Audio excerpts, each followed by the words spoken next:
Hello everyone, welcome you all in EduGrown classes. Myself Roshni Gautam, your business study teacher. बच्चों आज की class में हम करेंगे क्वेश्चन आंसर्स करेंगे जो कि चैप्टर 11 है इंटरनेशनल ट्रेड। इंटरनेशनल ट्रेड का मैंने जो कंसेप्ट पढ़ा दिया है उसकी वीडियो अपलोड हो गया है। अब क्या बारी है, अब क्वेश्चन आंसर्स की बारी है। ओके, तो हम 1 बाय 1 शॉर्ट क्वेश्चन देखेंगे, फिर वेरी शॉर्ट क्वेश्चन, फिर शॉर्ट क्वेश्चन, फिर लॉन्ग क्वेश्चन, ऐसे मूव करेंगे और अच्छे से करेंगे। ठीक है, कुछ मैं एनसीईआरटी की बुक्स के क्वेश्चन लेके आई हूँ और कुछ मैंने खुद फ्रेम किया है, तो hope you all liked it. तो आज हम स्टार्ट करते हैं। और अगर आप हमारे चैनल पे नए हैं तो हमारे चैनल को सब्सक्राइब कर दीजिए, बेल आइकन दबा दीजिए ताकि जो भी नोटिफिकेशन आए आपको पता चल जाए। ओके स्टूडेंट्स, तो बहुत अच्छे क्वेश्चंस हैं, अच्छे लेवल पे क्वेश्चंस हैं, तो अच्छे से ध्यान से करेंगे हम। और एक एक क्वेश्चन मैं अच्छे से आपको समझाऊंगी और बस आप मेरे साथ पूरी क्लास में लगे रहिए और अच्छे से क्वेश्चंस करिए। ओके, चलिए बच्चों, चलिए स्टार्ट करते हैं। तो फर्स्टली हम क्या करेंगे, शॉर्ट क्वेश्चन, जो वेरी शॉर्ट क्वेश्चन है उससे स्टार्ट करते हैं। ये शॉर्ट क्वेश्चन आ गया। सो फर्स्टली हम करेंगे वेरी शॉर्ट क्वेश्चन जो आपके 1 और 2 मार्क्स के आते हैं। ओके, चलिए बच्चे स्टार्ट करते हैं।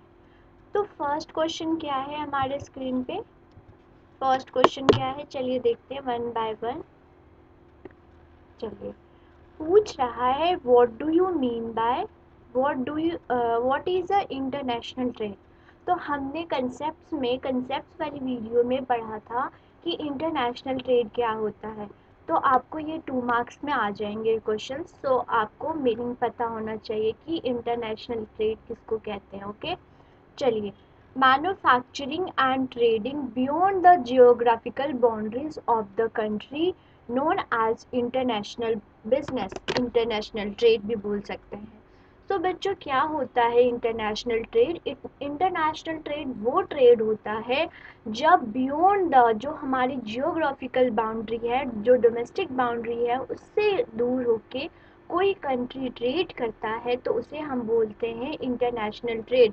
और जब with in the domestic boundaries होती हैं, जब with in the country trade होता है, तो बच्चों उसको क्या बोलते हैं, इंटरनल ट्रेड। ओके, तो क्या है international trade? I am repeating कि इंटरनेशनल ट्रेड वो ट्रेड होता है जब दो कंट्री एक दूसरे से ट्रेड करती हैं। जैसे कि इंडिया और यूएसए ने किया, यूएसए ने चाइना से किया, चाइना ने इंडिया से किया। तो ये सब क्या कर रहे हैं, इंटरनेशनल ट्रेड कर रहे हैं, इंटरनेशनल लेवल पे ट्रेड कर रहे हैं। चलिए सेकंड क्वेश्चन पे मूव करते हैं। अब बता रहा है कि what are the some example of international trade. कोई एग्जाम्पल बताइए कि हम उसको एग्जाम्पल बताइए जिससे क्या पता चले इंटरनेशनल ट्रेड। ओके, तो ये क्वेश्चंस आ सकते हैं 1, 2 मार्क्स, 3 मार्क्स में, तो प्लीज़ ध्यान से ये सारे एग्जाम्पल को लिख लीजिए या याद कर लीजिए। Okay, the exchange of natural resources की ट्रेडिंग करते हैं, मटेरियल्स की ट्रेडिंग करते हैं, रॉ मटेरियल्स जो हो गया, कच्चा माल हो गया, अनफिनिश्ड गुड्स होती हैं उसको ट्रेड करते हैं। कभी कभी क्या होता है, फिनिश गुड्स भी ट्रेड कर लेते हैं, जो कि हम बनाएंगे तो वो हमारी जो कॉस्ट पड़ेगी वो ज़्यादा पड़ेगी, तो ज़्यादा की वजह से हम क्या करते हैं, हम ट्रेड कर लेते हैं। ओके, ई कॉमर्स में कोई इलेक्ट्रॉनिक चीज़ें हो गई उसको हम ट्रेडिंग करते हैं। वैल्यू एडेड सेलर्स, कोई वैल्यू एडेड आइटम्स होती हैं जो कि हम अपने कंट्रीज में उसको उस क्वालिटी से नहीं बना सकते, उस क्वालिटी का वो दूसरी कंट्री में अवेलेबल है, तो हम क्या करते हैं कि हम दूसरी कंट्री से उसको ट्रेड कर लेते हैं, इंपोर्ट करा लेते हैं।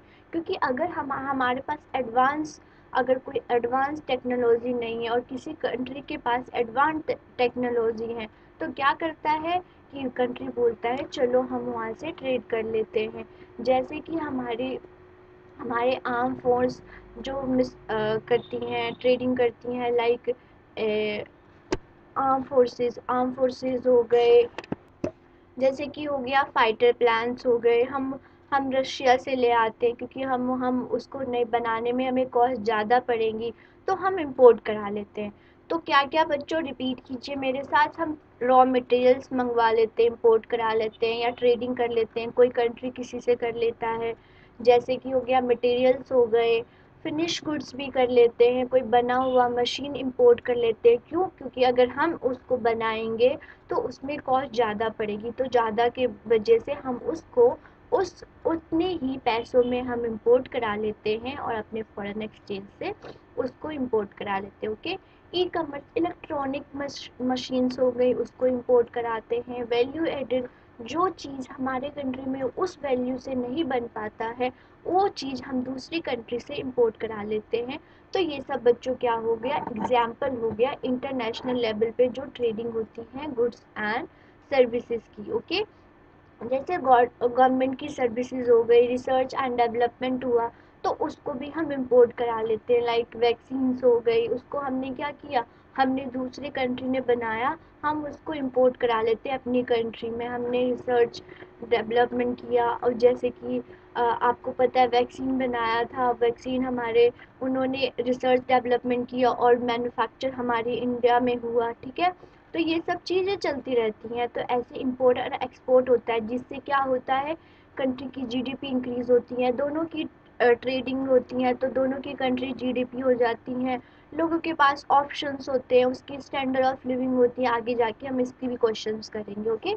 तो क्या है across the country of example of international trade, जो हमने ऊपर पढ़ा वो क्या है, इंटरनेशनल लेवल पे ट्रेडिंग होती है गुड्स एंड सर्विसेज का।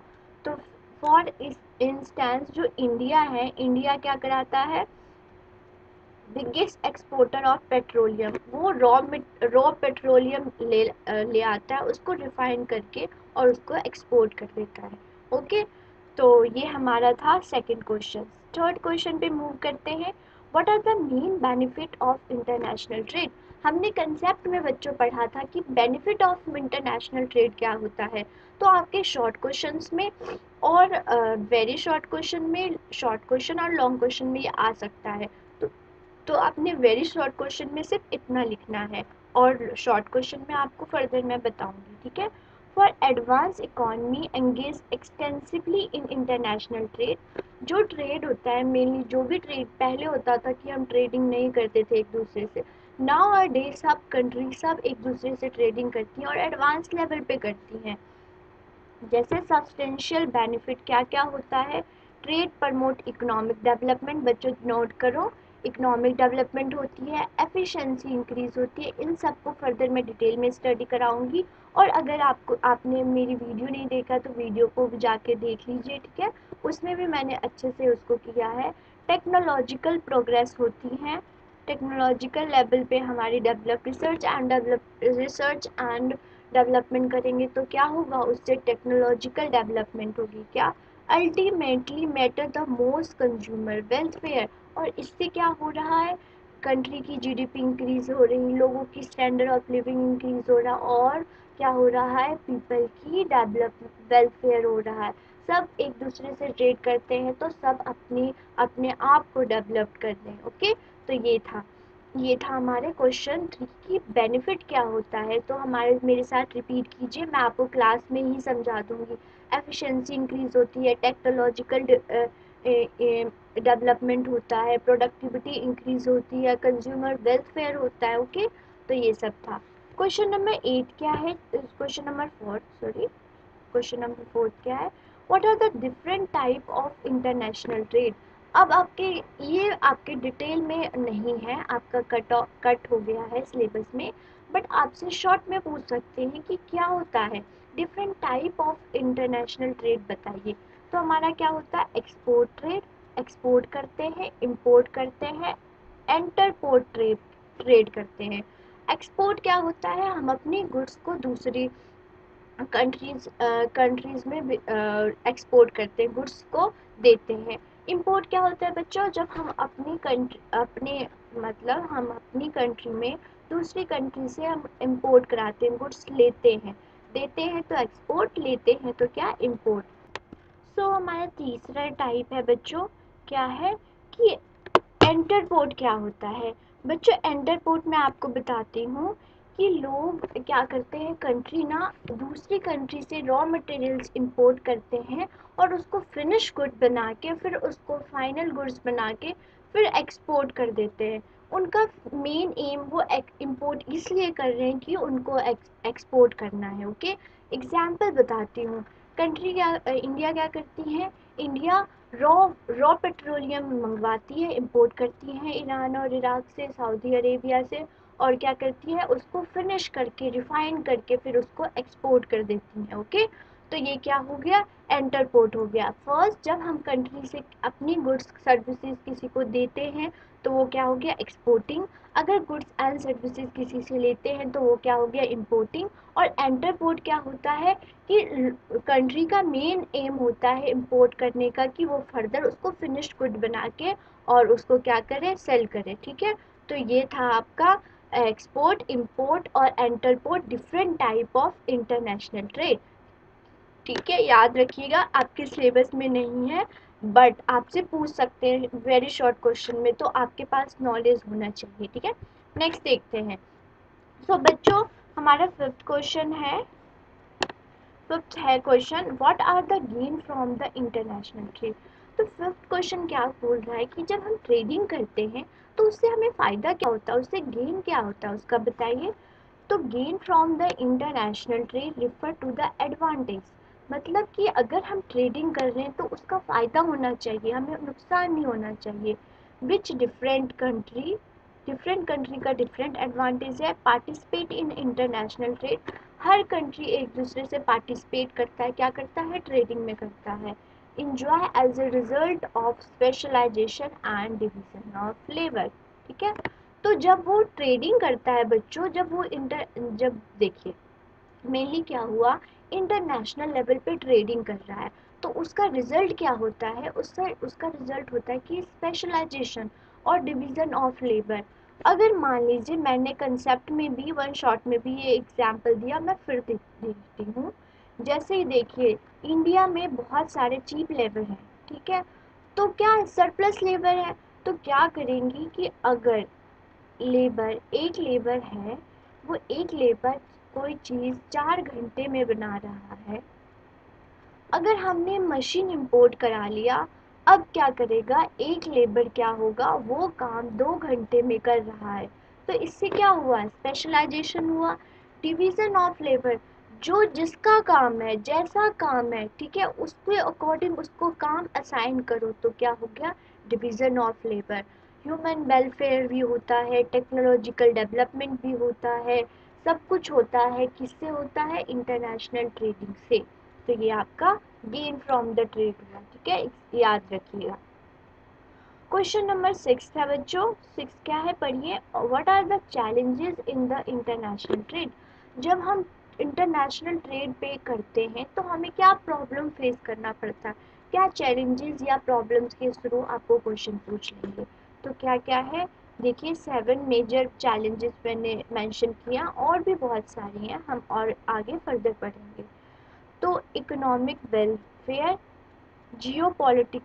पॉलिटिकलाइजेशन, state capitalism, lack of leadership and power distributions. देखो, जब हम इंटरनेशनल ट्रेड करते हैं तो हमें कुछ प्रॉब्लम फेस करना पड़ता है। जैसे कि क्या हो गया, इकोनॉमिक वेलफेयर।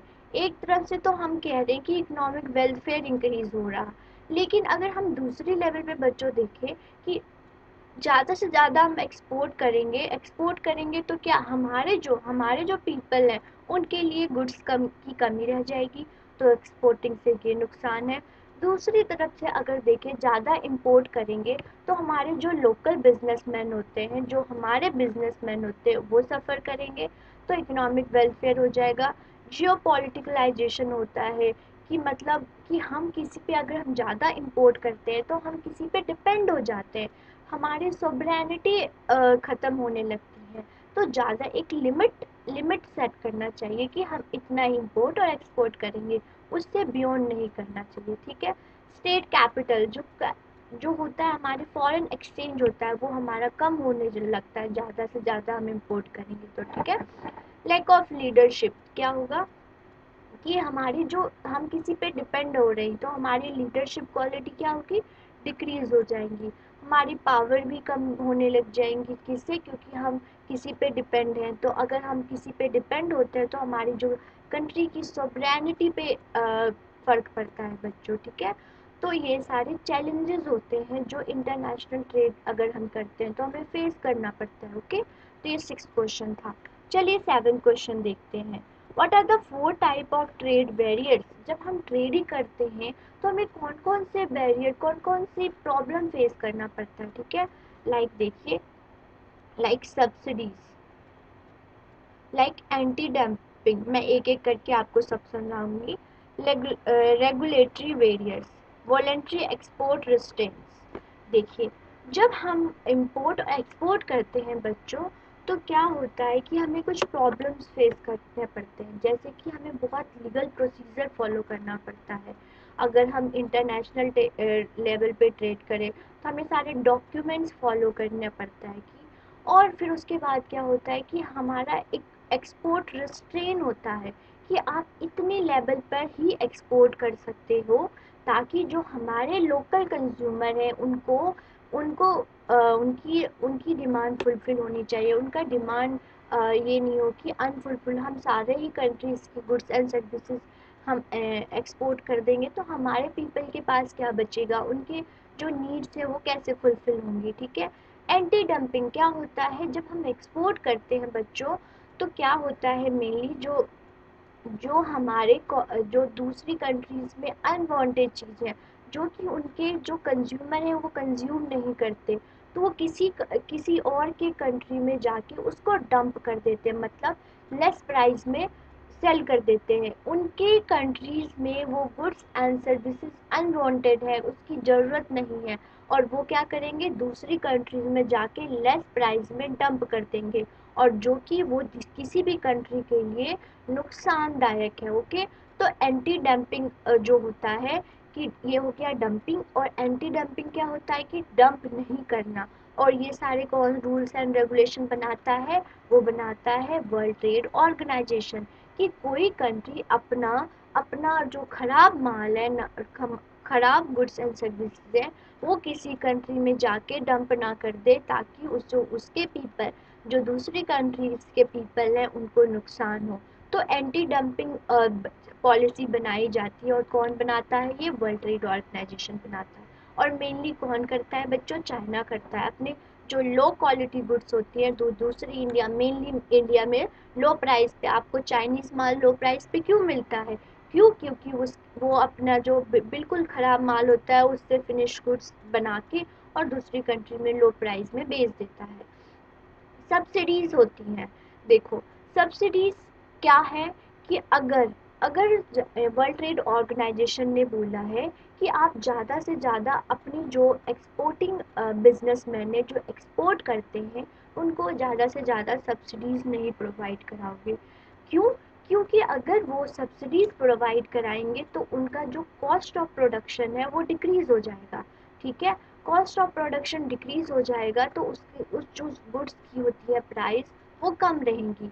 अगर वो किसी कंट्रीज़ में बेचती हैं तो उससे जो उसकी लोकल मार्केट है और जो एक्सपोर्ट कर रही हैं फॉरेन मार्केट, उनसे क्या होगा? कंपटीशन होगा।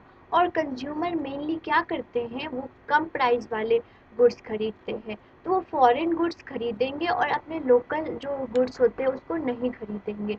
तो इससे क्या होगा? जो उसकी लोकल मार्केट है बच्चों, उसको नुकसान होगा, उसकी जो प्रॉफिट है वो कम हो जाएगी, वो लॉस बियर करना पड़ेंगे। फिर मैं सब्सिडीज़ का फिर से एग्जाम्पल से बताती हूँ। जैसे क्या हुआ, यूएसए ने अपने जो एक्सपोर्ट बिजनेसमैन होते हैं उनको सब्सिडीज़ प्रोवाइड कराई, ठीक है। सब्सिडीज़ प्रोवाइड कराई बिजनेसमैन, तो उनको उनका जो कॉस्ट ऑफ प्रोडक्शन हुआ सीओपी, वो डिक्रीज़ हो गया। डिक्रीज़ होने से क्या हुआ बच्चों कि उनका प्राइस, उस गुड की जो प्राइस हुई वो कम हो गई। अगर वो कम हो गई, अगर यूएसए ये गुड्स हमारे इंडिया में अगर वो बेचता है, सेल करता है, तो क्या होगा? अगर लोकल मार्केट में उस गुड्स की प्राइस है 12 और इन्होंने जो यूएसए ने हमें गुड्स एक्सपोर्ट कराया उसका क्या है, उसका 10 रुपीज़। तो पीपल किसके ज़्यादा बाय करेंगे, 10 रुपीज़ वाले। तो हमारे जो लोकल मार्केट है वो हमारी क्या होगा, उनकी लॉस होगा, उनका प्रॉफिट नहीं होगा। तो वर्ल्ड ट्रेड ऑर्गेनाइजेशन ने क्या डिसाइड किया है कि आप सब्सिडीज नहीं प्रोवाइड, जो एक्सपोर्ट जो करती हैं बिजनेसमैन उनको आप सब्सिडीज प्रोवाइड नहीं कराएंगे, ठीक है। फिर क्या है, एंटी डंपिंग। एंटी डंपिंग क्या होता है कि जैसे क्या किया किसी कंट्रीज में, कि चाइना का एग्जाम्पल ले लेते हैं, ठीक है। चाइना ने ये किया, उसकी जो बेस्ड होती हैं, जो ज़रूरत की चीज़ें नहीं होती, वो क्या करता है, उससे गुड्स बना लेता है और कम प्राइस में, लो प्राइस में क्या करता है, वो किसी कंट्रीज़ में बेच देता है। मेनली वो किसको बेचता है, इंडिया को बेचता है। और ज़्यादा से ज़्यादा पीपल उसको ही बाय करते हैं और उनकी जो हेल्थ पे भी इफ़ेक्ट पड़ता है, क्यों, उसकी क्वालिटी अच्छी नहीं होती और इसकी वजह से क्या होता है, कोई कंट्री नुकसान करती है। तो वर्ल्ड ट्रेड ने ऑर्गेनाइजेशन ने एंटी डंपिंग पॉलिसी बनाई है कि आप कोई भी ऐसी गुड्स जो कि लोगों की हेल्थ पे इफेक्ट पड़ेगी, ऐसी गुड्स आप इंपोर्ट और एक्सपोर्ट नहीं कर सकते, ठीक है। और सारे जैसे रेगुलेटरी बैरियर्स हो गए, रेगुलेशंस फॉलो करना पड़ता है, इतने अमाउंट तक ही आप एक्सपोर्ट कर सकते हो, ज़्यादा नहीं कर सकते। और भी बहुत सारे वेरिएंट्स होते हैं जो हम फर्दर स्टडी करेंगे। चलिए देखते हैं।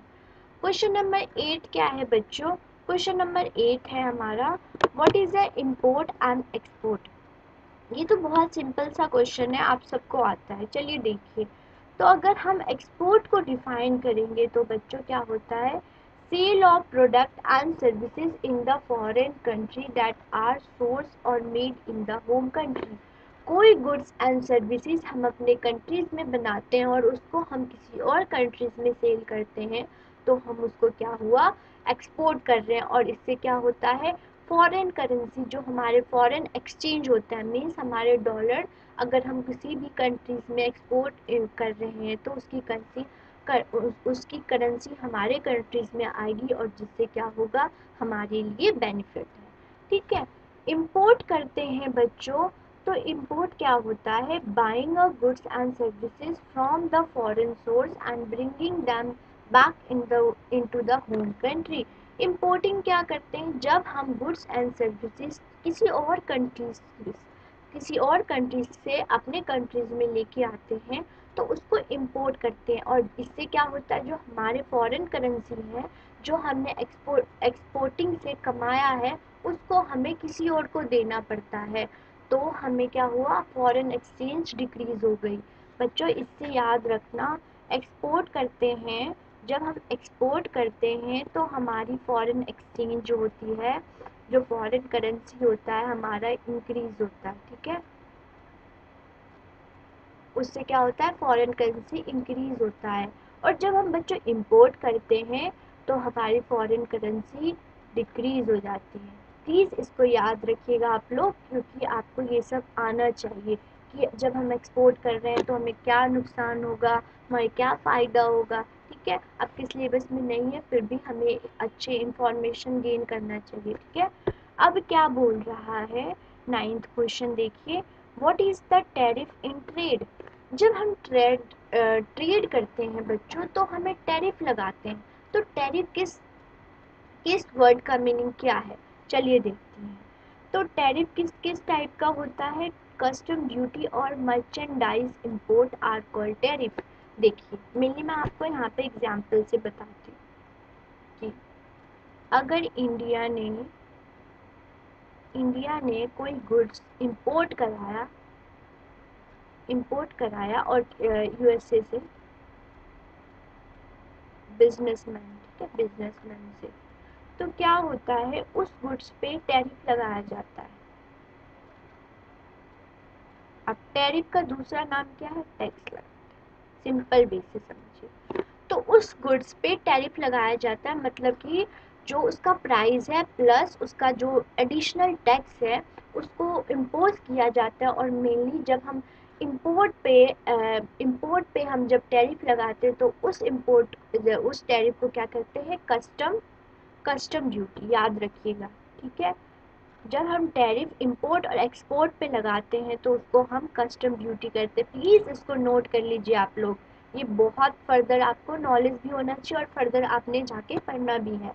तो जो गुड्स इंपोर्ट या एक्सपोर्ट पे टैरिफ लगता है बच्चों, तो हम उसको टैरिफ भी बोलते हैं। और जो इंपोर्टिंग और एक्सपोर्टिंग पे हो रही है उसको क्या है, कस्टम ड्यूटी लगता है, जो कि हमारे इंडिया में फॉलो किया जाता है। ओके, तो tariff is a price advantage to the locally produced goods over simpler goods which are imported and they raise the revenue of the government।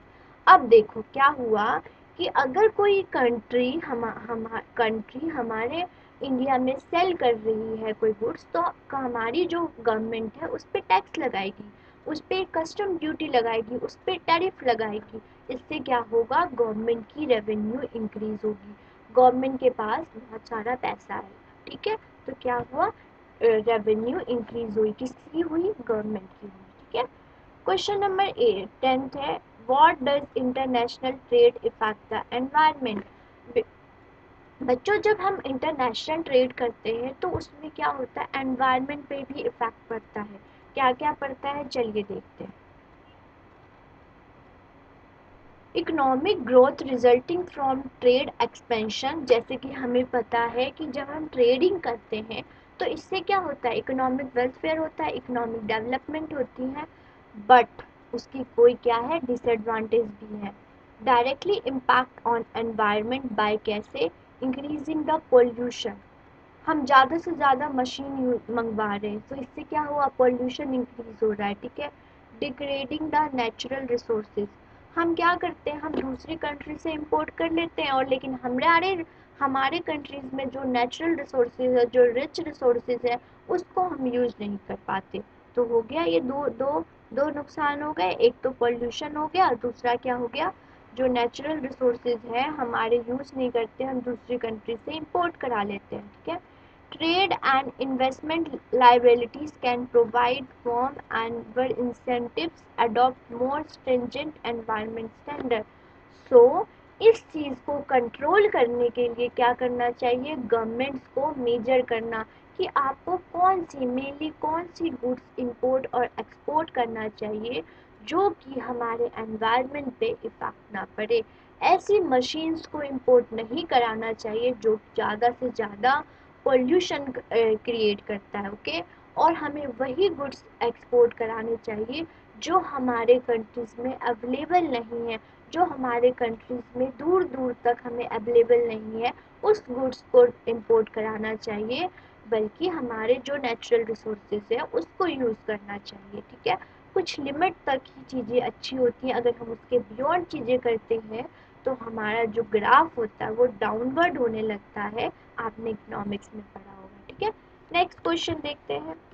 अब बारी आई बच्चों, अब आई शॉर्ट क्वेश्चन। हमने अभी तक क्या पढ़ा, वेरी शॉर्ट क्वेश्चन। अब हम पढ़ेंगे शॉर्ट क्वेश्चन जो कि 3 और 4 मार्क्स के आते हैं। चलिए देखते हैं।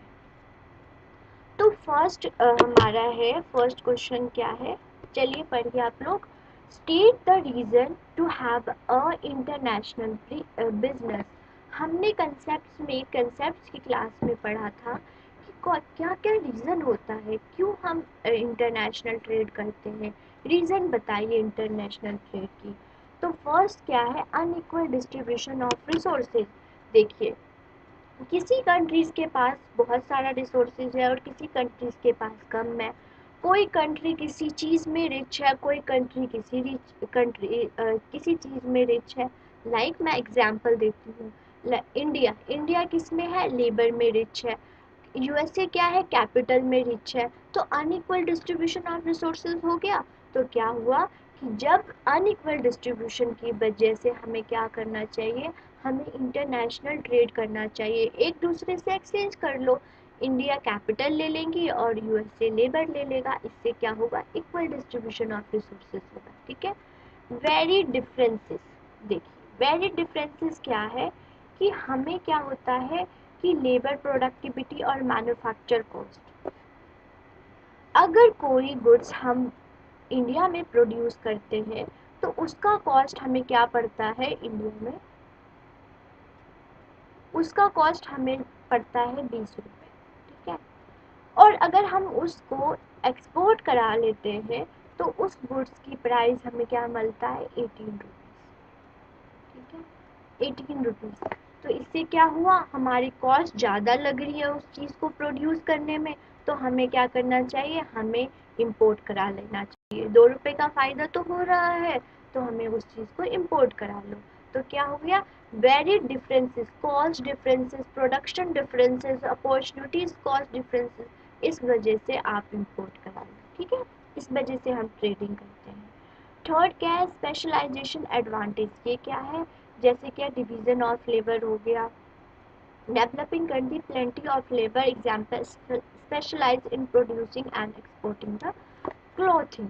अब कोई कंट्री मैं आपको एग्जाम्पल से देती हूँ, जैसे कि हम ले लेते हैं इंडिया और यूएसए का, ठीक है।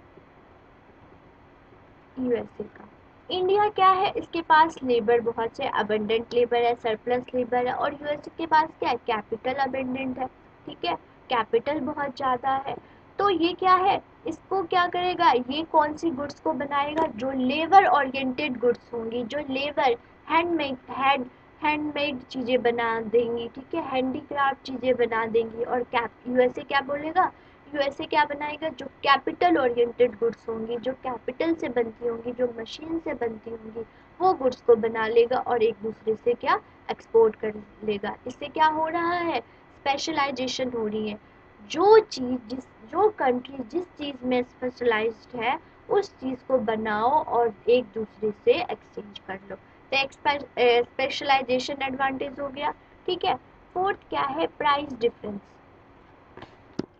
अब देखिए प्राइस डिफरेंस क्या होता है, कि कोई गुड्स है, वो गुड्स किसी और कंट्रीज में कम रेट पे मिल रही है as compare to our country, तो क्या करता है, उनको इंपोर्ट करा लो, ठीक है। और जो हमारे जो कंट्रीज में हमें महंगा मिल रहा है, हमें उसको प्राइस ज़्यादा देना पड़ रहा है, उस कंट्री से क्या करो, उस कंट्री को एक्सपोर्ट करा दो। मेनली क्या होता है कि अगर मान लीजिए एग्जाम्पल लेते हैं कि एप्पल है, ठीक है, एप्पल है, एप्पल की जो प्राइस है वो यूएसए में 150 है और इंडिया में क्या है, 200 है। तो क्या करो, प्राइस डिफरेंस हो गया, तो एप्पल जो है यूएसए से इंपोर्ट करा लो। तो प्राइस डिफरेंस की वजह से भी हम क्या करते हैं, इंटरनेशनल डिफरेंस। तो बच्चों मेरे साथ चलिए रिपीट कीजिए, जहाँ पे अनइक्वल रिसोर्सेज होता है, जब रिसोर्सेज अनइक्वली डिवाइड होती हैं, इसकी वजह से ट्रेडिंग होती है। जो वेरी डिफरेंसेस होती हैं, कॉस्ट डिफरेंस हो गई, प्रोडक्शन कॉस्ट डिफरेंस हो गई, उसकी वजह से ट्रेडिंग होती है। स्पेशलाइजेशन, जो कंट्री जिस चीज़ में स्पेशलाइज्ड है, जिस चीज़ में एक्सपर्ट है, उस चीज़ को बनाओ और एक दूसरे से एक्सपोर्ट कर लो। प्राइस डिफरेंसेस, कोई गुड्स किसी कंट्रीज में सस्ता मिल रही है, उस गुड्स को उस कंट्री से इंपोर्ट करा लो और हमारी कंट्रीज में बेच लो। तो ये क्या हो गया, लोगों को कम रेट पे भी मिला और दूसरी उनकी क्वालिटी, उसका स्टैंडर्ड ऑफ लिविंग भी बढ़ गया, उनकी जो डिमांड थी वो भी फुलफिल हो गई और ओवरऑल इंडियन जो हो गया इकोनॉमी या कंट्री की डेवलपमेंट हुई। तो इस वजह से जो होता है, ट्रेडिंग होती है और ये था reason of international trade. 11th question, ये हमारा शॉर्ट क्वेश्चन है, वेरी शॉर्ट क्वेश्चन में ही हम इसको इंक्लूड करेंगे। चलिए देखते हैं ये क्या है। What does international trade affect the environment? Sorry, इसको हमने कर लिया तो हम इसको रिपीट नहीं करेंगे। तो सेकेंड क्वेश्चन हमारा है, ये शॉर्ट क्वेश्चन है आपके 3 और 4 मार्क्स में। तो बच्चों हमारा सेकेंड क्वेश्चन है, benefit of holding the business internationally are. अगर हम इंटरनेशनली ट्रेडिंग करते हैं तो उसका क्या क्या बेनिफिट होगा, ठीक है।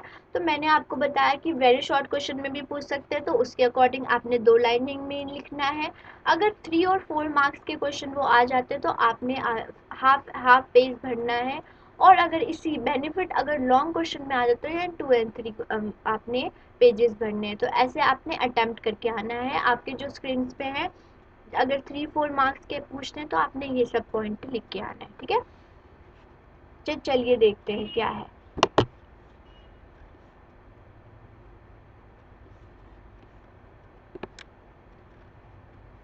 जो फर्स्ट पॉइंट है बच्चों, cost of the transportation from India will be reduced by setting up the production plant overseas. देखिए, जब हम दूसरी कंट्रीज में जाके अपने बिजनेस को करते हैं तो उससे क्या होता है, हमारा जो गुड्स, फर्स्ट पॉइंट हो गया। हम सेकंड पॉइंट करेंगे बच्चों, क्या है, it will make the merchandise most closer and near to the overseas customer. जब हम इंटरनेशनल ट्रेड करते हैं तो लोगों के पास ऑप्शंस होते हैं कि उनके जो फार फार प्रोडक्ट्स थे वो उनके पास आ जाता है। उनको ऑप्शंस होते हैं कि ये गुड्स बाय करे, दूसरे गुड्स बाय करे। उनके पास क्वालिटी इंक्रीज होती है, क्वांटिटी इंक्रीज होती है, ऑप्शंस इंक्रीज होती हैं। तो इंटरनेशनल ट्रेड से ये बेनिफिट होता है। थर्ड देखते हैं, थर्ड क्या बोल रहा है, business firm can earn more profit by selling their products in the countries with high price when local price are lower। देखिए, जब कोई बिजनेसमैन अपनी कंट्रीज में अगर सेल करेगा गुड्स एंड सर्विसेज तो वो लो प्राइस में करेगा। क्यों, ज़्यादा प्राइस में नहीं कर सकता। एक गवर्नमेंट डिसाइड करती है प्राइस कि आपने ये प्राइस करना चाहिए ताकि जो कंज्यूमर है वो एक्सप्लॉइट ना हो।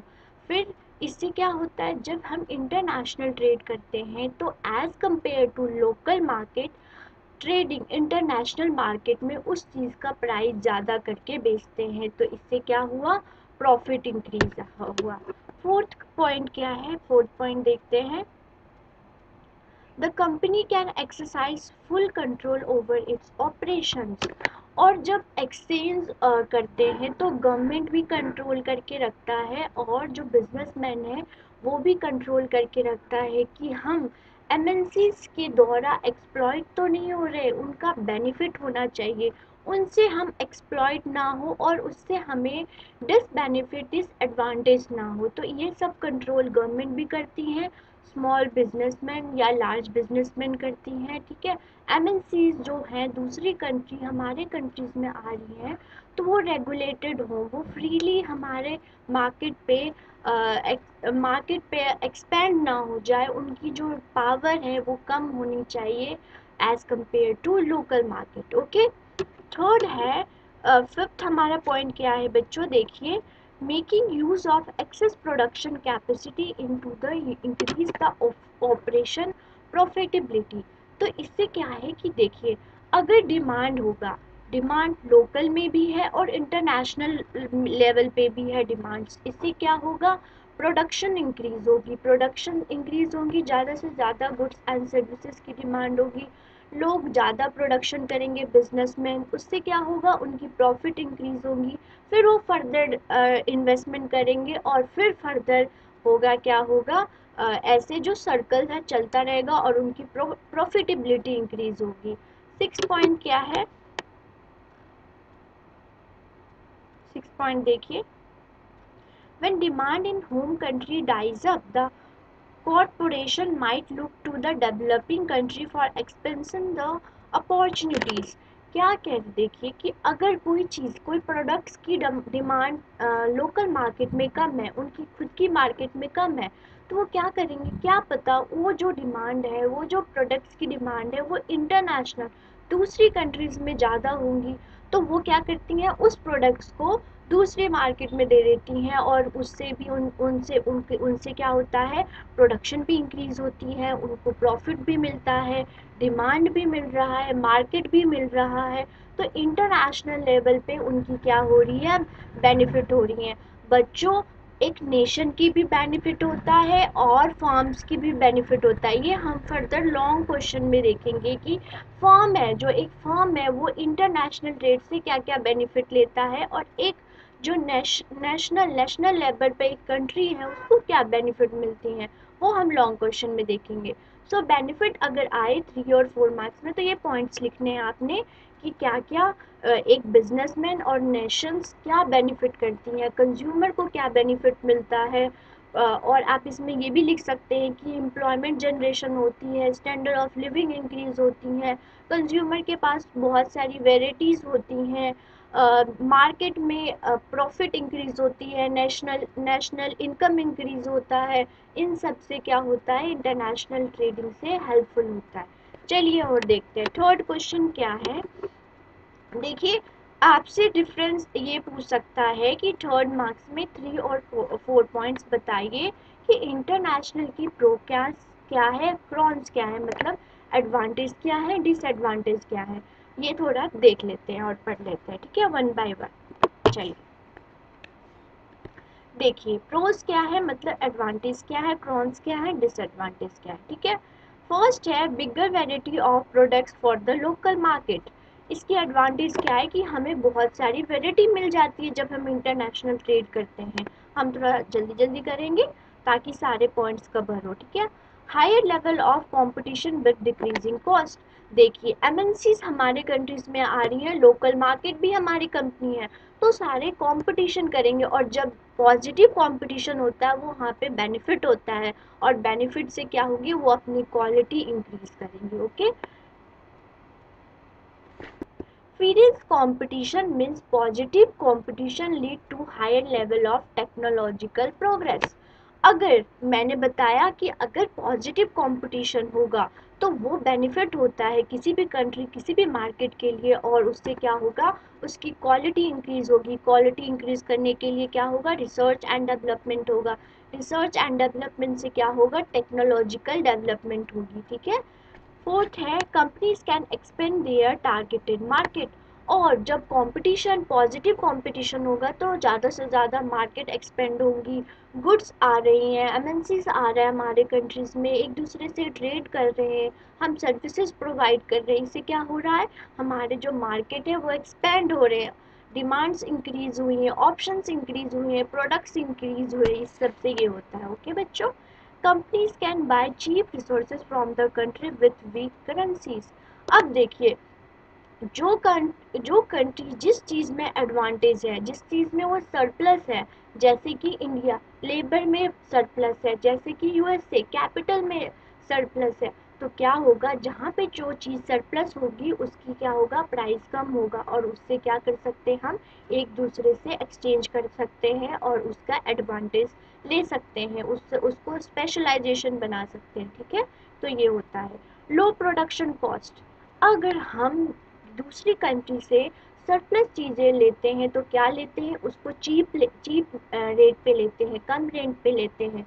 उससे क्या होता है बच्चों, हमारी जो प्रोडक्शन कॉस्ट, जो ओवरऑल जो गुड्स बन के निकलता है उसकी जो कॉस्ट, उसका जो प्राइस होता है वो कम होता है। Okay, supply with important medical equipments. अगर देखिए सबसे बेस्ट एग्जाम्पल क्या है कि अभी कोरोना टाइम जो आया उसमें क्या हुआ कि हेल्थ मेडिकल चीज़ों की डिमांड्स इंक्रीज हुई, तो लोग एक दूसरे से, जो कंट्रीज थी एक दूसरे से एक्सचेंज करने लगी, मेडिसिन एक्सचेंज की, इक्विपमेंट्स एक्सचेंज की। तो ऐसे क्या हुआ, जब कोई भी इमरजेंसी आता है तो अगर हमारे कंट्रीज में वो चीज़ अवेलेबल नहीं है और उसकी तुरंत में डिमांड है, तो उससे हम एक दूसरे से फुलफिल कर सकते हैं। तो ट्रेडिंग कितना बेनिफिट है देखते हैं। फिर country can specialize in certain products. अब देखिए कोई कंट्री किसी चीज़ में स्पेशलाइज्ड है, कोई कंट्री दूसरी चीज़ में स्पेशलाइजेशन है, तो ट्रेडिंग से क्या होगा, एक दूसरे से एक्सचेंज कर सकते हैं। Okay, international cooperation. और मैंने बताया था जब हम ट्रेडिंग करते हैं तो हम गुड्स एंड सर्विसेज एक्सचेंज नहीं करते, हम एक दूसरे का कल्चर भी एक्सचेंज करते हैं, ट्रेडिशनल भी एक्सचेंज करते हैं। तो एक क्या बन रहा है, एक कोऑपरेशन बन रहा है, म्यूचुअल अंडरस्टैंडिंग बन रही है, हाई लेवल पे कल्चर डेवलपमेंट हो रहा है, एक दूसरे से कल्चर एक्सचेंज कर रहे हैं। तो ये सब क्या हुआ, ये बेनिफिट हुआ। क्यों, क्योंकि हमारी कोऑपरेशन इंक्रीज हो रही है, हम अच्छे से एक दूसरे के कल्चर अडॉप्ट कर रहे हैं, बहुत चीज़ जो अच्छी चीज़ें हैं। Okay, trade partner can support each other. और क्या होता है जब हम इतने लेवल पे एक्सचेंज करते हैं तो हमारे इंटरनेशनल लेवल पे पीस बनता है, वो एक दूसरे से कोऑपरेट करते हैं, अंडरस्टैंडिंग बनती है उनकी। तो बिजनेसमैन एक दूसरे से करते हैं तो एक दूसरे से मिलते हैं, एक दूसरे के बारे में बात करते हैं, तो क्या हुआ, एक ह्यूमन नेचर, एक पॉजिटिव रिलेशंस बनती हैं, ठीक है। International can increase the total level welfare. और ओवरऑल जब ये सब चीज़ें होंगी तो वेलफेयर ऑटोमेटिकली इंक्रीज होगी, तो ग्लोबल कंट्री की वेलफेयर, इकोनॉमिक डेवलपमेंट होंगी, वेलफेयर इंक्रीज होगा। ओके बच्चों। हायर टैक्स रेवेन्यू, और मैंने बताया था जब हम कब कोई बिजनेसमैन कोई भी कंट्री में इंपोर्ट करता है तो उस पर टैरिफ लगाया जाता है। टैरिफ मीन्स कस्टम, उसका दूसरा नाम क्या है, कस्टम ड्यूटी। कस्टम ड्यूटी को हम कॉमन लैंग्वेज में क्या बोलें, टैक्स। टैक्स लगाया जाता है जो कि एक किसी भी कंट्री के गवर्नमेंट के लिए रेवेन्यू जनरेट होता है, और वो क्या हुआ, बेनिफिट हुआ। जब वो रेवेन्यू उसके पास जनरेट हुआ तो वो क्या करेगा, वो एक्सपेंडिचर करेगा, वेलफेयर में एक्सपेंडिचर करेगा। तो ये ओवरऑल इंक्रीज हो रही है, और किससे हो रही है, टैरिफ से रेवेन्यू जनरेट होता है, और फिर उससे क्या होता है, कंट्रीज की वेलफेयर इंक्रीज हो रही है। Okay. Access to the international industry experts. अब देखिए हम एक दूसरे के एक्सचेंज कर रहे हैं, मशीन्स एक्सचेंज कर रहे हैं, जो हमारी कंट्रीज में जो चीज़ वो 100 रुपये की बन रही है वो हम 50 रुपये को इंपोर्ट करके उस चीज़ के 50 रुपये में इंपोर्ट कर रहे हैं। तो इससे क्या हुआ, हम अपने कॉस्ट भी बचा रहे हैं, हम अपने प्रोडक्शन कॉस्ट भी बचा रहे हैं, उसमें हम स्पेशलाइजेशन हो रहे हैं हमारे, हो रहा है, एक्सपर्ट बन रहे हैं। तो रिसर्च एंड डेवलपमेंट भी एक्सचेंज होता है, गुड्स एंड सर्विसेज भी एक्सचेंज होता है, कल्चर भी एक्सचेंज होता है। तो एक पॉजिटिव एनवायरनमेंट बन रहा है, कोऑपरेशन बन रही है, इंटरनेशनल लेवल पे पीस बन रहा है। और देखिए बच्चों, और ये सब कौन करता है कि अनफेयर ट्रेड प्रैक्टिस ना हो। और ये एक ऑर्गेनाइजेशन है WTO, जिसका फुल फॉर्म क्या है, वर्ल्ड ट्रेड ऑर्गेनाइजेशन। वो देखता है कि जो कंट्री इंपोर्ट एक्सपोर्ट कर रही हैं वो अनफेयर वे से ना हो, फेयर वे से हो। और वो ऑर्गेनाइजेशन का नाम क्या है, रिपीट कीजिए मेरे साथ, वर्ल्ड ट्रेड ऑर्गेनाइजेशन। ओके। अब देखिए कोई भी चीज़ की बेनिफिट है तो उसकी क्या है, डिसएडवांटेज भी है, डीमेरिट्स भी है, ठीक है। तो डीमेरिट्स भी देख लेते हैं। Dependency on the other country. देखिए जब हम किसी कंट्री से एक्सेस अमाउंट में कोई चीज़ लेते हैं तो हम क्या होते हैं, डिपेंड हो जाते हैं।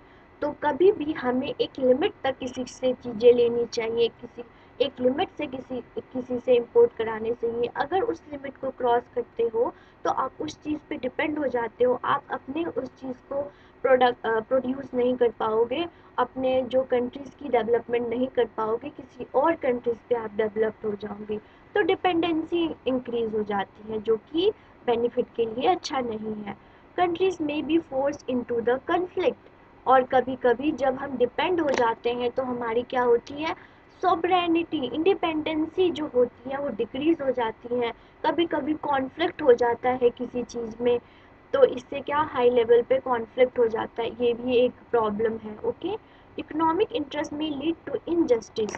कभी कभी इकोनॉमिक इंटरेस्ट देखिए क्या होता है कि जब हम एक्सचेंज करते हैं तो सोचेंगे कि यार ये तो हम पे डिपेंड है, तो उससे क्या होगा कि वो क्या करेंगे, और अपने आप को, उस कंट्री को अपने ऊपर डिपेंड करा लेंगे। और उनका जो एक एक पॉइंट ऐसे आएगा कि उनकी जो इकोनॉमिक, सोशल, पॉलिटिकल सब चीज़ पे कब्जा कर देंगे।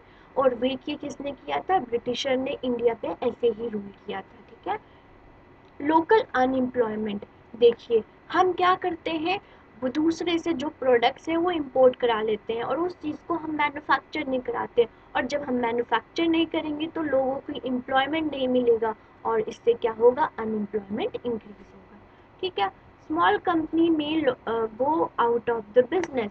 अब जब MNCs आ गई, लोकल मार्केट आ गई, MNCs और लोकल मार्केट की जो होती हैं मार्केट में एक्सपेंड हो जाती हैं, इससे जो स्मॉल बिजनेसमैन है वो लॉस होती है और वो मार्केट से निकल जाती है। तो स्मॉल बिजनेस के लिए इंटरनेशनल ट्रेडिंग डीमेरिट्स है। ओके।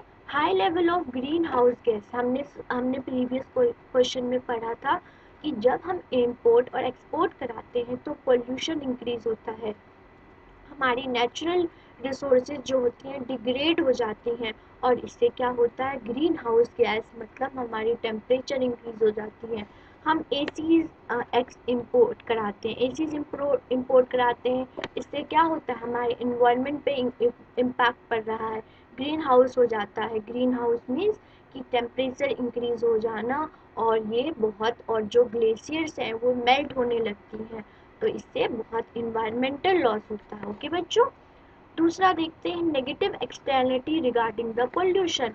देखिए, अगर कोई नेगेटिव एक्सटर्नलिटीज क्या होती हैं, अब देखिए देखिए अगर कोई एक इंडस्ट्रीज बनाई, ठीक है, इंडस्ट्रीज इंडस्ट्रीज खुली हैं, ठीक है, तो आसपास जो पीपल है उनसे क्या होता है, उनको क्या हो रहा है, पोल्यूशन हो रहा है, इससे क्या हो रहा है, आसपास जो सोशल है, सोशल जो वहाँ के आसपास जो पीपल रह रहे हैं उनको नेगेटिव एक्सटर्नलिटीज हो रही हैं, पॉजिटिव नहीं मिल रहा है एम्प्लॉयमेंट, अगर उनको एम्प्लॉयमेंट मिलता तो वो पॉजिटिव एक्सटर्नलिटीज होती, अगर उनको पोल्यूशन मिल रहा है, उनकी हेल्थ में इफेक्ट पड़ रहा है, तो ये क्या होगी, नेगेटिव एक्सटर्नलिटीज हो गई, ठीक है।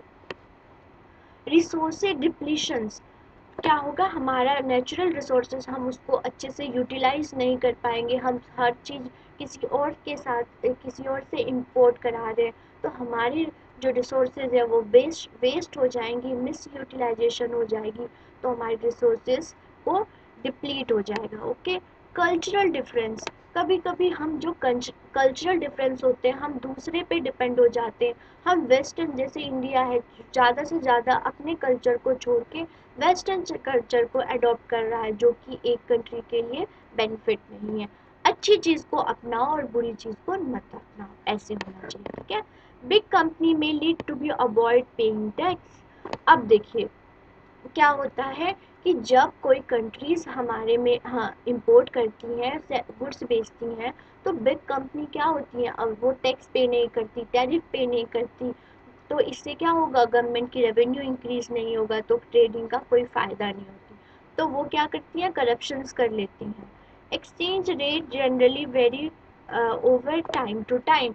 अब देखिए क्या हुआ, फॉरेन एक्सचेंज पहले क्या था, $1 इक्वल टू 50 रुपीज़, ओके, अब क्या हो गया, $1 इक्वल टू 70 रुपीज़, तो ये जो एक्सचेंज रेट है वो क्या कर रही है, डिफर कर रही है, हमें हमें डॉलर मतलब $1 के लिए ज़्यादा रुपीज़ पे करना पड़ रहा है, तो हमारी जो करेंसी है उसकी जो वैल्यू है वो डिग्रेड हो रही है, वो कम हो रही है, जो कि हमारे लिए बेनिफिट नहीं है, और ये होता है, ठीक है। और बच्चों मैंने आपको बताया था जब हम इंपोर्ट करते हैं तो हमारे exchange rate, foreign exchange rate क्या होती है, वो कम, फॉरेन करेंसी कम हो जाती है, और जब हम एक्सपोर्ट करते हैं तो हमारे फॉरेन करेंसी इंक्रीज हो जाती है। Okay, complying with international laws may be difficult. कभी कभी क्या करते हैं, जब हम इंपोर्ट करते हैं इंटरनेशनल लेवल पे, तो हमें बहुत सारी फॉर्मेलिटीज़ परफॉर्म करने पड़ता है, हमारे बहुत सारे रेगुलेशन नॉर्म्स ये सब फॉलो करना पड़ता है, जो कि एक कंट्री के लिए बेनिफिट नहीं है। Okay, financial stability of the counter parties में बी अ क्वेश्चनेबल्स। देखिए कभी कभी क्या होता है कि किसी कंट्रीज के पास ज़्यादा फॉरेन एक्सचेंज हो गई, किसी के पास कम है, तो वो क्या करती है, इंपोर्ट नहीं कर पाती, जो बहुत डेवलपिंग कंट्री हैं, जो अंडर डेवलप कंट्री हैं, वो compete नहीं कर पाएंगी, वो इंपोर्ट नहीं कर पाएंगी, तो उनके लिए भी क्या है, ये डीमेरिट्स है, ठीक है। हाईली स्किल्ड वर्कर में लिव देयर होम कंट्री। अब जब हम ट्रेडिंग करते हैं तो क्या हुआ, सर्विसेज की भी ट्रेडिंग करते हैं, तो क्या जो हमारे अच्छे होते हैं, अच्छे स्किल्ड एक्सपर्ट्स, एक्सपर्ट जो लेबर होते हैं वो क्या होते हैं, वो माइग्रेट कर जाते हैं दूसरी countries for the better opportunity, तो हमारे कंट्रीज से जो एक्सपर्ट थे वो माइग्रेट हो रहे हैं किसी कंट्रीज के लिए, तो हमारे पास तो कुछ बचा ही नहीं, तो इसकी भी डीमेरिट्स है। पॉलिटिकल इंस्टेबिलिटी में भी अ चैलेंज। अब देखिए कभी क्या करता है, एक गवर्नमेंट आई, उसने कोई भी कोई भी कर लिया, कोई साइन कर लिया कि हम इतना इंपोर्ट करेंगे गुड्स, इतना एक्सपोर्ट करेंगे, कोई भी आई, दूसरी बार दूसरे जब गवर्नमेंट आई 4 साल 5 साल बाद दूसरी आई, तो वो बोलेंगे नहीं हम नहीं करेंगे। लाइक पहले जब ओबामा थे उन्होंने इंडिया के साथ बहुत सारे कोऑपरेट करके इंटरनेशनल ट्रेड करते हैं। जब वो अ, तो बराक ओबामा के बाद उन्होंने बहुत सारे कोऑपरेशन किया, लेकिन बस उसके बाद क्या है, डोनाल्ड ट्रंप आ गए। तो उनकी जो पॉलिसी वो उनकी दूसरी थी। तो पॉलिटिकल इंस्टेबिलिटी की वजह से, गवर्नमेंट चेंज करने की वजह से इंटरनेशनल ट्रेड को ये डीमेरिट्स हो जाती हैं कि उनकी पॉलिसीज़, उनके जो वो लाइक करते हैं नहीं लाइक करते, उन वो अपने अकॉर्डिंग पॉलिसी चेंज करते हैं, और ये क्या है, ये इंटरनेशनल ट्रेड के लिए डिमेरिट्स है। ओके, तो बच्चों ये था प्रो और ये था कॉन्स, क्या पॉजिटिव क्या नेगेटिव, ये आपने अच्छे से देख लिया। प्लीज़ इसका स्क्रीनशॉट लीजिए, अपने जो टेबल है, जो स्टडी टेबल है उसको सामने रखिए और इसको बार बार रिपीट कीजिए, और बहुत अच्छा है। मैं इसको एक बार डिलीट कर देती हूँ ताकि आप अच्छे से इसको स्क्रीनशॉट लीजिए। ठीक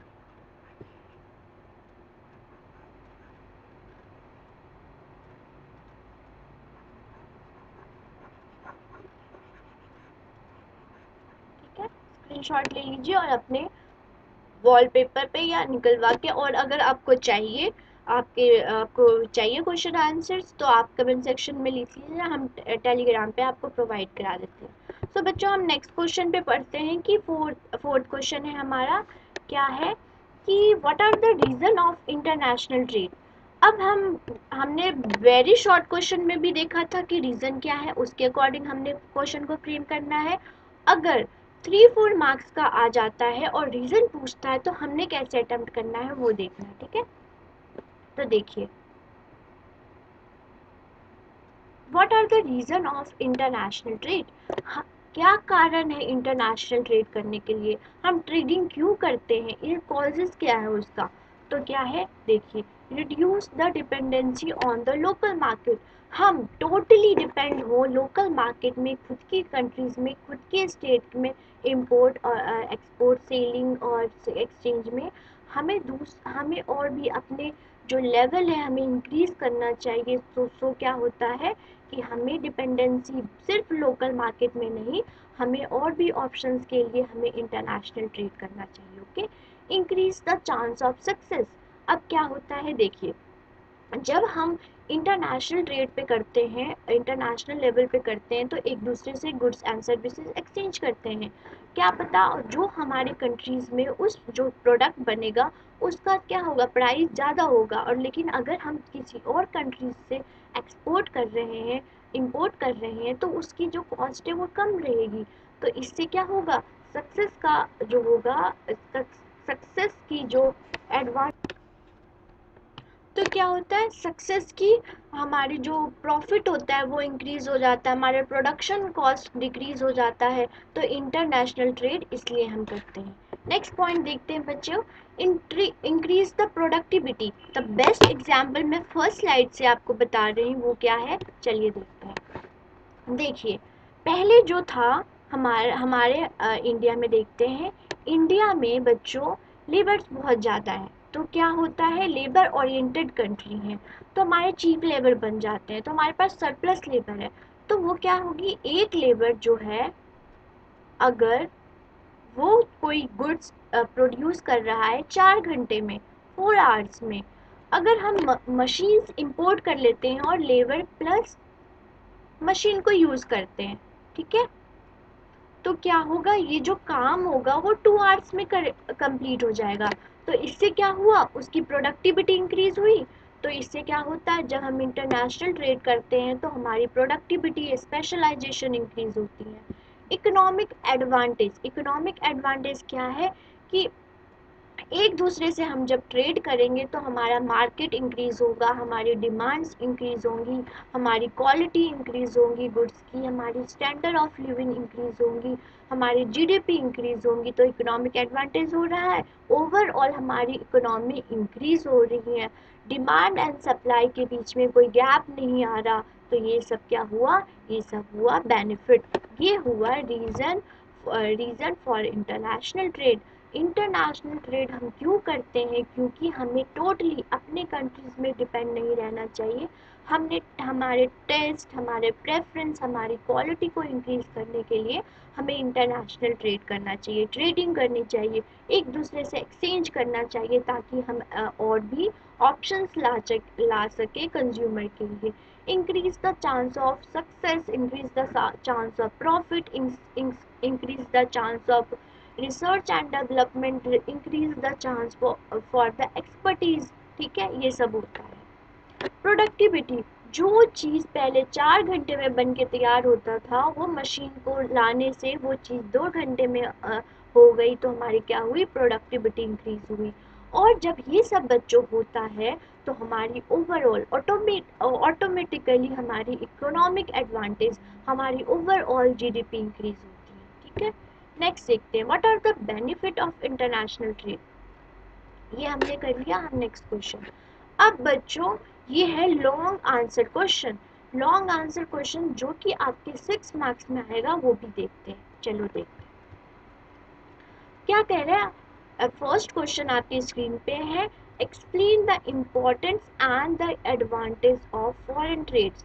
देखो, आपको एग्जाम में क्या पूछ सकता है कि इम्पोर्टेंस बताइए और उसका क्या एडवांटेज है इंटरनेशनल ट्रेड में। तो आपने 3 पेज में ये लिख के आना है। ठीक है, देख रहे हो आप।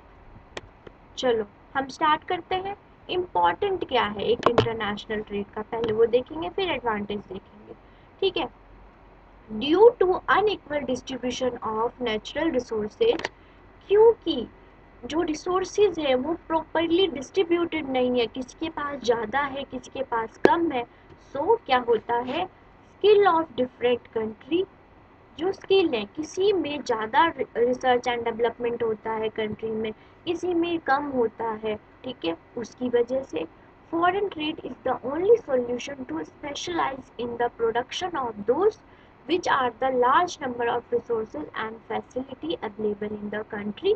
अब देखिए, जो कंट्रीज में अनइक्वल डिस्ट्रीब्यूशन ऑफ रिसोर्सेज है, हमारी जो प्रोडक्शंस है, जो प्रोडक्शन उतनी हाई लेवल पे नहीं है, रिसर्च एंड डेवलपमेंट इतना हाई लेवल पे नहीं है, तो एक ही सॉल्यूशन क्या है, वो है कि ट्रेड करो और एक दूसरे से एक्सचेंज करो। जो चीज़ आप में एक्सपर्ट है, आप अच्छे से बना सकते हो, वो चीज़ आप एक्सपोर्ट कर लो, और जिसमें आपकी कमियां हैं, जो चीज़ का आपका प्रोडक्शन कॉस्ट हाई लग रहा है, उस चीज़ को इंपोर्ट करा लो।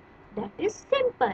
ठीक है ओके बच्चों, export the surplus production to the other country. ये क्या कह रहा है, मैंने आपको पहले रिपीट किया, जो चीज़ आपकी स्पेशलिटी है, आपका जिस चीज़ में आप एक्सपर्टीज हैं, उस चीज़ को एक्सपोर्ट करो, और जिसमें आपकी इतनी एक्सपर्टीज नहीं है, उसको क्या करो, इंपोर्ट करा लो। तो ये है सिंपल फंडा। ओके,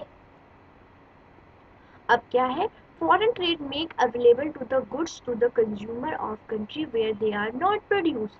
अब क्या होता है कि कोई चीज़ हमारे कंट्रीज में प्रोड्यूस नहीं हो सकती, कोई चीज़ हमारे नहीं हो सकती, तो हमें उसको क्या करना है, दूसरी कंट्री से इंपोर्ट करा लेना है। और इससे क्या होगा, कंज्यूमर के पास ऑप्शंस होंगे, कंज्यूमर की डिमांड्स फुलफिल होंगी, उनकी होगी, क्वालिटी ऑफ लाइफ इंक्रीज होगी।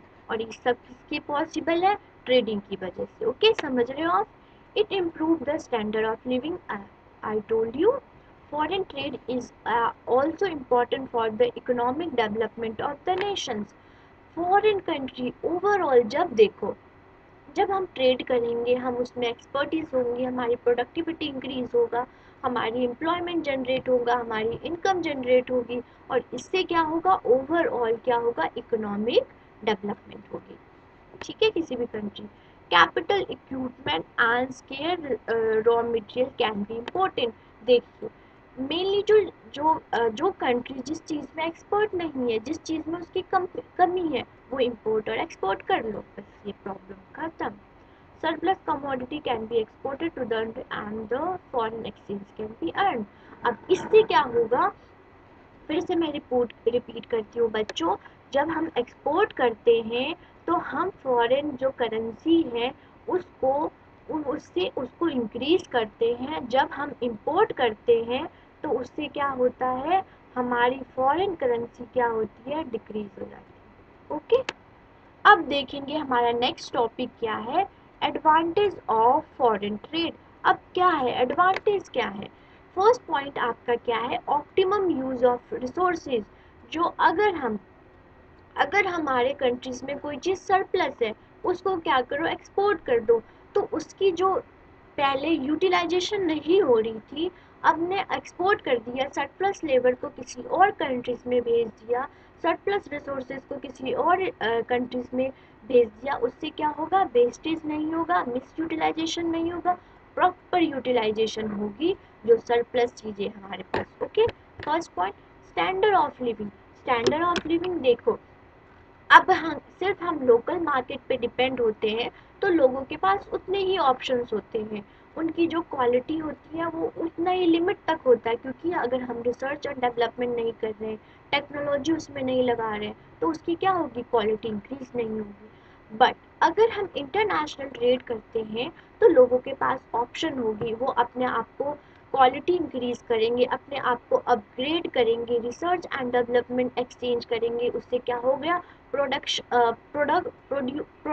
प्रोडक्ट जो बनेगा वो अच्छे से बनेगा, और ओवरऑल क्या होगा, लोगों की स्टैंडर्ड ऑफ लिविंग इंक्रीज होंगी।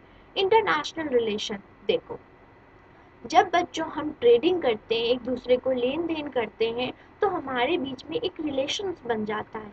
रिलेशन क्या होता है, एक पीस रिलेशन, कोऑपरेशन। अगर कोई चीज़ ज़रूरत पड़ेगी आपको इन फ्यूचर में, तो वो आपको प्रोवाइड कराएगा, ठीक है। तो इंटरनेशनल लेवल पे हमारी पीस इंक्रीज होती है, हमारा एक रिलेशन बनता है, हम कल्चरल एक्सचेंज करते हैं, ट्रेडिशनल एक्सचेंज चेंज करते हैं, ये सब क्या हो गया, ओवरऑल क्या बना रहा है, रिलेशन बना रहा है। स्टेबलाइजेशन ऑफ प्राइस देखिए, अब क्या होता है, डिमांड और सप्लाई अगर अच्छे से नहीं चल रहे, अगर उनमें फ्लक्चुएशन आ गया, अगर उनमें गैप आ गया, तो प्राइस पे बहुत इफेक्ट पड़ता है। अगर डिमांड ज़्यादा है और सप्लाई कम है, तो क्या होगा, उसकी गुड्स की क्या होगी, प्राइस इंक्रीज हो जाएगी, ठीक है। अगर डिमांड कम है और सप्लाई ज़्यादा है तो प्राइस डिक्रीज हो जाएगी। बट इन दोनों को, डिमांड एंड सप्लाई को अगर अच्छे से चलाना है, उनका गैप रिड्यूस करना है, तो इंटरनेशनल लेवल पे इंपोर्ट करा लो, ताकि जो जो जो डिमांड है उसके साथ सप्लाई हो और लोगों का डिमांड फुलफिल हो। जो हमारी फ्लक्चुएशन इकोनॉमिक साइकिल होता है, वो क्या होगा, वो उतना फ्लक्चुएट नहीं करेगा। तो ये भी इंटरनेशनल ट्रेड से बेनिफिट है।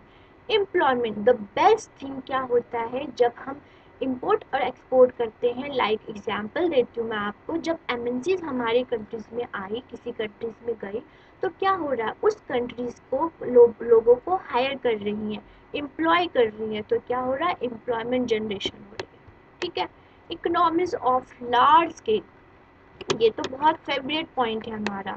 अगर कोई कंट्री लाइक एमएनसीज आई, तो एक उसने इंडस्ट्रीज बनाया, उस इंडस्ट्रीज की वजह से और भी चीज़ें डेवलप्ड हुई, एम्प्लॉयमेंट जनरेशन हुआ, लोगों को एम्प्लॉयज, लोगों को गुड्स एंड सर्विसेज मिल रही हैं, डिमांड प्रॉपर वे से, डिमांड एंड सप्लाई जो हो रहा है उसका सर्कल अच्छे से चल रहा है। वो क्यों, क्योंकि हम ट्रेडिंग कर रहे हैं, और सबसे इससे क्या होगा, एक एक चीज़ की वजह से और चीज़ भी डेवलप्ड हो रही है, तो उससे क्या हो रहा है, लार्ज स्केल ऑफ प्रोडक्शन हो रहा है, और यहाँ पे जो कॉस्ट भी होगा वो वो भी डिक्रीज हो जाएगा। ओके, सेवन्थ क्या है बच्चों, सेवन्थ क्या है, ग्रोथ ऑफ इकोनॉमी। जब सब कुछ अच्छा हो रहा है, एम्प्लॉयमेंट हो रही है, इनकम जनरेट हो रहा है, स्टैंडर्ड ऑफ लिविंग हो रहा है, तो ऑटोमेटिकली उस कंट्रीज की ग्रोथ होगी, उसका जो ग्राफ होगा बच्चों, जो ग्राफ होगा वो अपवर्ड जाएगा, ठीक है। नेक्स्ट देखते हैं हमारे question, what is the international trade and it's benefit. अब देखिए, हमने short question, very short question में बेनिफिट देखा, शॉर्ट क्वेश्चन में बेनिफिट देखा, अब लॉन्ग क्वेश्चन में आपको कैसे अटेम्प्ट करना है ये भी देखेंगे। तो आपसे पूछ सकता है कि इंटरनेशनल ट्रेड क्या होता है बच्चों, और उसके बेनिफिट्स बताइए। तो आपने क्या देना है, चलिए पढ़ते हैं स्लोली स्लोली। पहले आपने मीनिंग लिखना है कि इंटरनेशनल ट्रेड क्या है, फिर एग्जाम्पल देना है दो तीन, और फिर उसके बेनिफिट स्टार्ट करने हैं। Okay, Manufacturing and trading beyond the geographical boundaries of the country is known as international trade. जब हम ट्रेडिंग डोमेस्टिक बाउंड्री से बियॉन्ड करते हैं तो हम उसको क्या बोलेंगे? International trade. International trade economic transaction that are made between the countries. और बहुत चीज़ें एक्सचेंज होती हैं, सोशल, कल्चरल, पॉलिटिकल, इकोनॉमिक, सब चीज़ को एक्सचेंज कर रहे हैं एक दूसरे से. Okay. Among the item commonly traded as a consumer goods. क्या मेनली क्या होता है? कंज्यूमर गुड्स होती हैं. सच एज कंज्यूमर गुड्स में क्या होगा? टेलीविजन सेट हो गया, क्लोथिंग होगी, कैपिटल हो गया, मशीनरी हो गई, रॉ मटेरियल होंगे एंड फूड्स होंगे. और फिर क्या होता है? सर्विसेज को भी हम इंपोर्ट एक्सपोर्ट करेंगे, like travel services, payment of the foreign patent service industry. देखिए मेनली आपने क्या लिखना है बच्चों कि जब इंटरनेशनल ट्रेड की मीनिंग क्या है? जब international beyond the domestic boundary trade हो रहा है तो हम उसको क्या बोलेंगे? उसको बोलेंगे इंटरनेशनल ट्रेड. और आपने एग्जांपल क्या देना? हम गुड्स एंड सर्विसेज ट्रेड करते हैं. गुड्स में क्या लिखोगे? क्लोथिंग, मशीन्स हो गई, और क्या हो गया? कैपिटल हो गया. ये सब क्या हो गया? गुड्स में आ गया. सर्विसेज में क्या हो गया? हेल्थ केयर हो गया, और क्या हो गया? ट्रेवल सर्विसेज हो गई, एजुकेशन हो गई, ये सब चीज़ों की सर्विसेज में. सो और इससे क्या होता है? फॉरेन एक्सचेंज अर्न होती है. ओके. तो ये आपने फुल अच्छे से लिख के आना है. नेक्स्ट हम वन बाय वन देखेंगे इंटरनेशनल बिजनेस क्या होता है. ठीक है. एक कंट्री क्या बेनिफिट करती है, एक फार्म क्या बेनिफिट होता है, और ओवरऑल क्या डेवलपमेंट होती है, वो सारा देखेंगे. चलिए देखते हैं. फर्स्ट है एक बेनिफिट. एक कंट्री, एक नेशन क्या बेनिफिट होता है? बेनिफिट होता है by the international business. International trade से क्या होता है? It help in countries earn foreign exchange use for importing the various from the abroad. अब देखिए क्या होता है कि अगर एक गुड है, ठीक है, वो हम एक्सपोर्ट कर लेंगे, उससे क्या होगा? हम फॉरेन एक्सचेंज अर्न करेंगे. अब जो चीज़ हमारी कंट्रीज में नहीं है उसको क्या करेंगे? इंपोर्ट कर देंगे. तो क्या हुआ? फॉरेन एक्सचेंज से हमने बेटर चीज़ बाय कर ली. First benefit. It lead to a specialization of nation in the production of those food which can be produced by it more efficiently and economic manner. देखिए कोई चीज़, कोई कंट्री किसी चीज़ में एक्सपर्ट है, कोई कंट्री किसी चीज़ में एक्सपर्ट है, तो जो कंट्री जिस चीज़ में एक्सपर्ट है उसको एक्सचेंज कर लो. ठीक है. थर्ड क्या है? Improving the growth prospects and also create opportunity for employment. अब देखिए जब इनकम जनरेट होंगी, जब ग्रोथ इंक्रीज, जब इनकम जनरेट होंगी, एम्प्लॉयमेंट जनरेट होगा, तो इससे क्या होगा? उस कंट्रीज की ग्रोथ इंक्रीज होगी. ओके. फोर्थ क्या है बच्चों? It make it possible people to consume goods and services produce in other country which help in standard of living. अगर लोगों के जब इंटरनेशनल ट्रेड करेंगे, लोगों के पास ऑप्शंस होगा, लोगों की जो क्वालिटी ऑफ लाइफ इंक्रीज होंगी, तो मेनली एक ही चीज़ रिपीट हो रही है. ठीक है. आप बस याद रखिएगा. फिर अब है कि एक बिजनेसमैन क्या बेनिफिट होता है, क्या होता है उससे, इंटरनेशनल ट्रेड से. वो भी वन बाय वन देखते हैं. चलो. फर्स्ट पॉइंट है बच्चों, increasing the profit of the firm by selling the goods in the country where the price is high. अब देखिए वो लोकल मार्केट में एक लिमिटेड प्राइस तक बेच सकता है. जब वो इंटरनेशनल लेवल पे सेल करेगा तो वो जो as compare to local market उसकी प्राइस हाई रखेगा, और इससे क्या होगा? वो प्रॉफिट जनरेट होगा, उसकी जो होगी कॉस्ट जो होगी वो कम हो जाएगी, और वो ज़्यादा से ज़्यादा प्रॉफिट अर्न करेगा तो ज़्यादा से ज़्यादा इन्वेस्टमेंट करेगा. Okay. It helps farm in using their surplus production capacity, improving the profitability of the operation. Mainly क्या होता है जब वो एक्सचेंज करते हैं? अब देखिए एक लेबर, मैं फिर से एग्जांपल देती हूँ, 4 घंटे में काम करता था. अब एक लेबर मशीन आने की वजह से वो 2 घंटे में काम कर रहा है. उसकी स्पेशलाइजेशन इंक्रीज हो रही है, प्रोडक्टिविटी इंक्रीज हो रही है. तो ये इंटरनेशनल लेवल से होता है. ठीक है.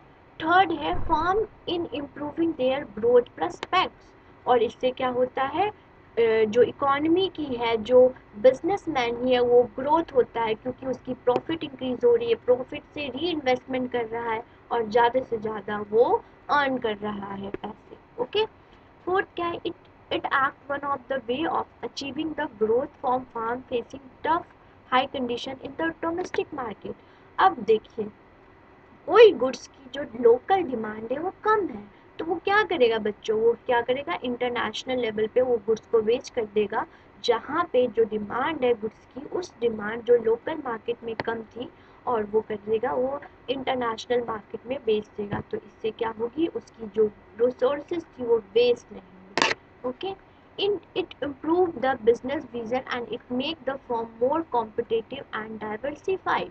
जब देखिए, जब हम इतने बड़े लेवल पे हम इंपोर्ट एक्सपोर्ट कर रहे हैं, तो जो बिजनेसमैन है उसकी जो विजनरी प्लानिंग सारा डेवलप्ड होता है, पॉजिटिव कंपटीशन होता है, वो चाहेगा कि मेरे गुड्स की डिमांड ज़्यादा हो, तो वो ज़्यादा से ज़्यादा उस प्रोडक्ट में क्वालिटी इंक्रीज करेगा, क्वांटिटी इंक्रीज करेगा, ओवरऑल वो अपने गुड्स को ऐसे मार्केट में लाएगा कि दूसरे कॉम्पिटिटर से अच्छा हो। तो क्या हुआ, गुड्स की क्वालिटी ओवरऑल क्या हुआ, वेल एक इकोनॉमी की वेलफेयर इंक्रीज हो रही। Okay.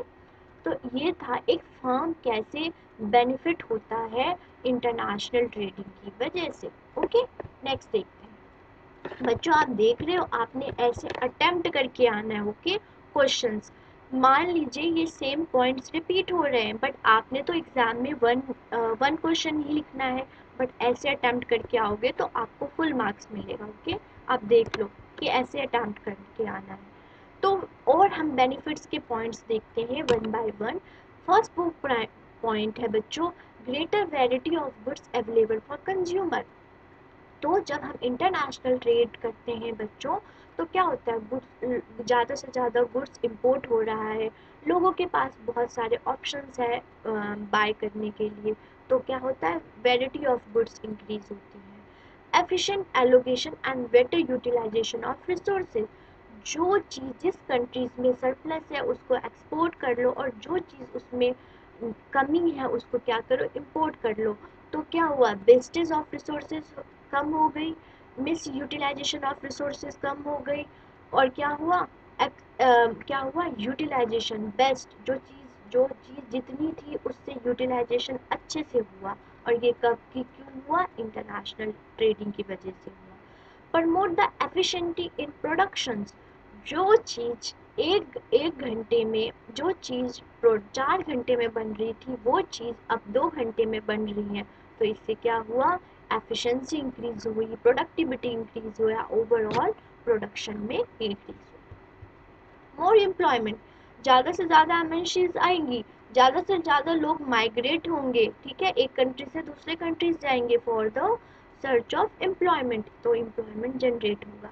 Consumption eight cheaper cost, देखो कंपटीशन ज़्यादा है, कंपटीशन ज़्यादा है तो क्या कहेंगे, सारे फार्म अपने जो प्राइस है वो हाई नहीं रखेंगे, लो रखेंगे, तो क्या होगा, चीपर कॉस्ट पे लोगों को कम प्राइस पे लोगों को चीज़ें मिलेंगी। और तो और जब कोई चीज़, एक चीज़ जो 4 घंटे में बन रहा था अब वो 2 घंटे में बन रहा है, तो उसकी क्या हुई, प्रोडक्शन कॉस्ट डिक्रीज हो गई। तो कंज्यूमर पॉइंट के व्यू से भी अच्छा है, और प्रोड्यूसर पॉइंट के व्यू से भी अच्छा है। Consumer and producer both benefit कर रहे हैं, उससे बेनिफिट ले रहे हैं। ओके। सेवंथ है यूटिलाइजेशन ऑफ सर्पल प्रोड्यूस, जो चीज़ ज़्यादा है आपकी कंट्रीज में, जो वेस्ट है उसकी यूटिलाइजेशन नहीं है, उसको एक्सपोर्ट कर दो, और जो चीज़ नहीं है वो आ जाओ।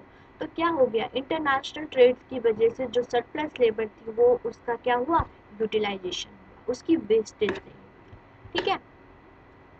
तो बच्चों, जैसा कि हमें पता है कि ये चैप्टर जो आपके चैप्टर देखिए, जो जो जैसे कि हमें पता है कि जो आपका ये चैप्टर है एनसीईआरटी ने बहुत सारे रिडक्शंस कराई हैं, सो इतने क्वेश्चंस नहीं है हमारे पास।